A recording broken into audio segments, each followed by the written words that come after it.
It was a hot, humid New Orleans afternoon that August day in 1953 as Bubba Patterson drove through the busy downtown streets on his way to the once elegant Garden District. Faded mansions set back from the streets, many dating back to the 1850s, some enclosed by high walls. The Culprit Mansion was one of those. Driving through the iron gate that was open for him, he parked on the cobblestone courtyard near the carriage house, and far away from the mighty oak trees dripping with Spanish moss. He hurriedly put up the top to his convertible, then rushed down the walk.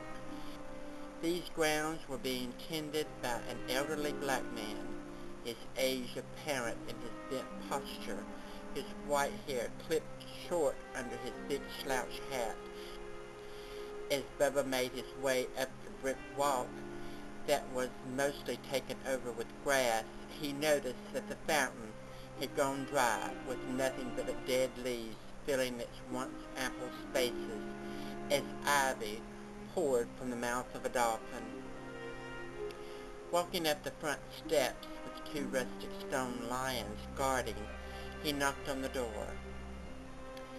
Letting go of the door knock as he stepped back to survey the facade of this once stately house, tall, fluted columns running up at least 40 feet to the roof, topped with Corinthian finials, some of which were broken and begging for repair.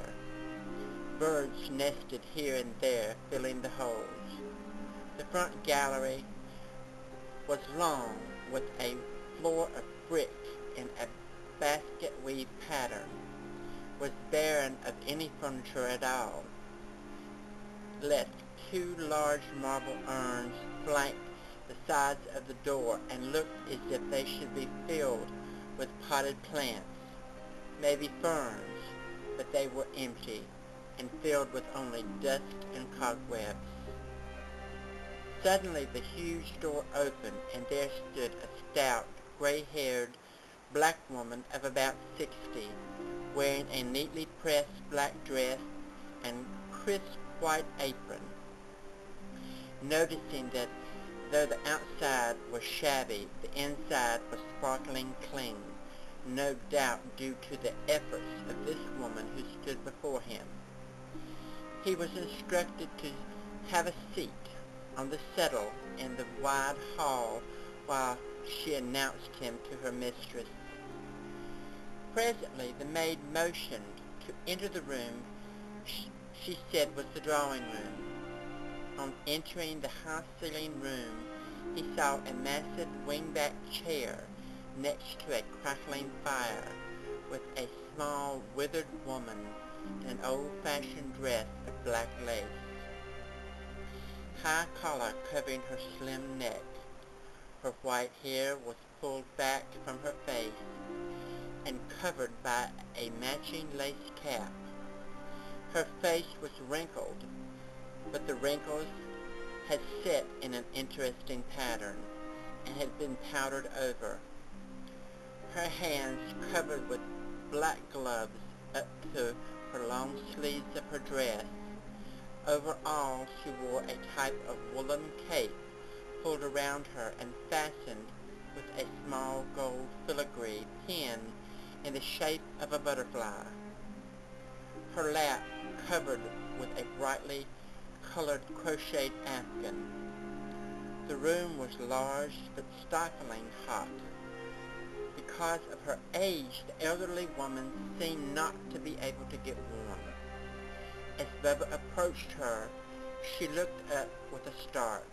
A crooked smile came across her face. Obviously, she had been drowsing in front of the warm fire until she felt his footsteps. It was hard for him to imagine that this woman before him was the oldest living woman in the world. She was 111 years old. "You're late," she snapped, as her face broke into a bigger, more definite smile. He quickly replied, rather loudly, "Yes'm, got caught in the traffic." He didn't think a little white lie would hurt. Then she said, "I'm old, not dead, and my hearing is as fine as it ever was." Laughing, he knew instantly he liked Miss Starla Colbert, and hoped he would do a good job with her story. Looking into Miss Starla Colbert's clear green eyes, he could see the twinkle as she looked back over her memories of her past. He wondered just what was coming to mind that put that look in her eye, that smile on her face. She began speaking slowly but clearly. "I was born in Mississippi, on a plantation south of Natchez, between Natchez and Baton Rouge, on the Mississippi River. My father was a prosperous planter by the name of Jean LeBlanc, a Creole from New Orleans, who raised both cotton and slaves. I was told I was born during the spring planting season of 1842. I loved my father, and he loved his children. He was a good, loving man, and I still miss him. He called me his shining star." Miss Starla Colbert looked like she was in deep thought, as if something was troubling her. "In those days," she said, "the South depended on both cotton and slaves to survive, and my father had plenty of both. All the children on the plantation, both black and white, grew up in the fields, running up and down the long rows as workers' bent bodies toiled. When we got in the field hands' way, they would pop our bottoms if the overseers weren't looking. Growing up on the banks of the Mississippi River, we learned to swim and fish as soon as we learned to walk. When we were very young, we had no idea of the differences in race. We all played together, but the older we got, we were taught by the elders that the color of one's skin not only made the difference between master and slave, but also within the slave community, depending on the hue of your skin.